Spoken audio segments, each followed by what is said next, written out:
Hi everyone! Ayun mga kalinga, papunta kami ng church. Ngayon, nandito kami sa St. John. St. John, ate? St. Joseph Parish Church. Hi! We're on the way to St. Joseph Parish Church. Just like 5 minutes away from my daughter's place. Okay. That's it. That's the St. Joseph. Syempre today we're celebrating the Mother's Day in the Philippines. Kasi dito sa UK they are celebrating Mother's Day on the 15th of March. So yan, mga kalingap.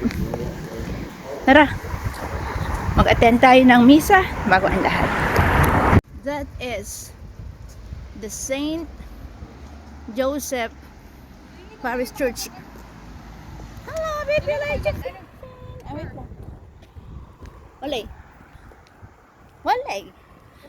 My pogi baby Elijah Fin. This is the St. Joseph Parish Church. It's so cold. It's so cold today. Sobrang lamig. Sobrang lamig. Grabe. Grabe lamig. We're just walking kasi sobrang napakalapit lang naman ng church. Galing doon sa place ng aking anak. So, maganda at exercise kaya lang super lamig talaga. Mga kalingap. Sobrang lamig.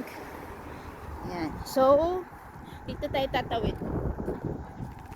Diba doon yung church pero naglakad pa kami napakalayo kasi dito tayo tumawid sa tamang tawiran, hindi katulad sa atin sa Pinas, alam nyo na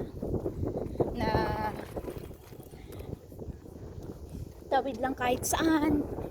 Dito hindi, kailangan tumawid ka sa tamang tawiran at napakalinis ang lugar. Grabe, napakalinis diba? Sobrang linis ng lugar. Nakakatuwa dito tumira. Kaya lang ang ayaw ko dito yung lamig. Ang lamig.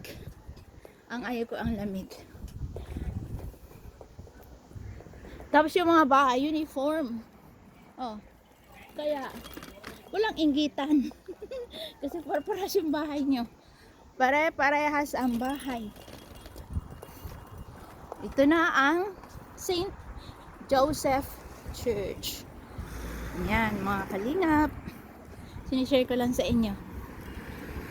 Let's go inside. Let's go inside the church.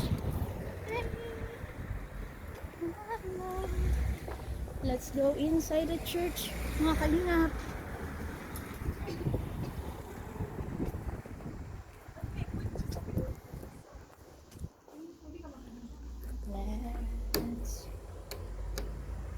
Walang tao.